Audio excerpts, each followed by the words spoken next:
ভোরের আলো ফুটতেই স্থানীয়দের চোখ কপালে ওঠার মতো অবস্থা। দেখা গেল পুকুরের পানিতে ভেসে উঠেছে শত শত মাছ। ছোট ছোট মাছ ভেসে উঠলেও বড় বড় অনেক রুই কাতল পচে পানির নিচে তলিয়ে গেছে।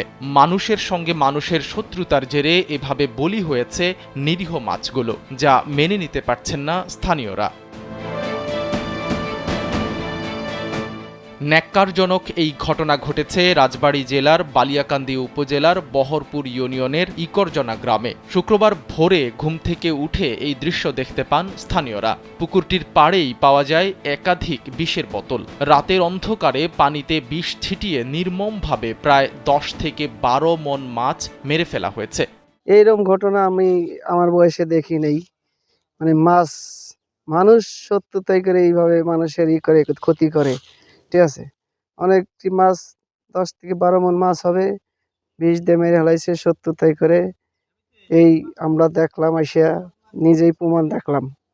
বড় ধরনের মাছ মেরে দাইবে গেছে, কিছু মাছ ভাসে আছে। এরকম ক্ষতি করা কারো ঠিক হয় নাই, কারণ আগে বা পরে কারো শত্রুতা থাকতে পারে, কিন্তু এইভাবে যে পুকুরের মাছ মারবে, এটা যে করছে সে কাজটা ঠিক করে নাই। তার একটা ভালো বিচার বা তার কিছু করা দরকার, এরকম যেন আর কোনোদিন না করে। বিশাল একটা ক্ষতি হয়েছে। প্রতি বছর 1.5 লাখ মাছ বেচা না করে বেচারা অনেক বড় বড় কাতলা ছিল, ডুবে গেছে, গাড়িগুলো ভাসে উঠছে আর কি।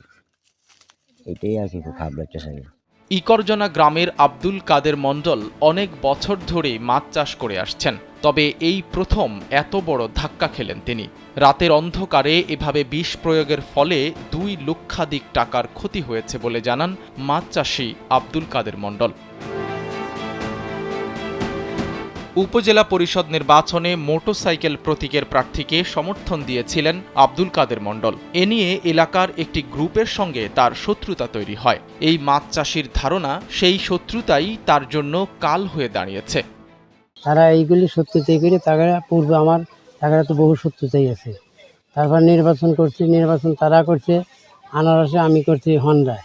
তারা এই শত্রুতাইতে করে পরিষদ আমাকে এই ক্ষতিগ্রস্ত হয়েছে। পুকুরে ফেলায় পরিষদ বিষের বোতল আমি পাইছি। এখন কোন সময় দিচ্ছে এটা আমি জানি না।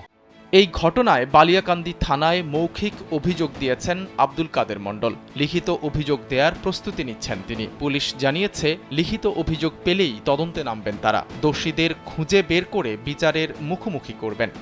এই বিষয়টি আমি জানতে পারছি যে আসলে একটি দুঃখজনক ঘটনা, যেহেতু একটু বিষ প্রয়োগ করে পুকুরে মাছ মেরে ফেলছে। তো সেই বিষয়ে আমরা এখনো থানায় কোনো লিখিত অভিযোগ পাইনি। লিখিত অভিযোগ পাইলে সে বিষয়ে আইনগত ব্যবস্থা নিব। মানুষে মানুষে শত্রুতা থাকতেই পারে, কিন্তু সেটার প্রতিশোধ তুলতে মাছ মেরে ফেলার ব্যাপারটি মানতে পারছেন না কেউই। এই ঘটনায় জড়িতদের দৃষ্টান্তমূলক শাস্তি দাবি করেছেন তারা। সাইদ রহমান, কালবেলা।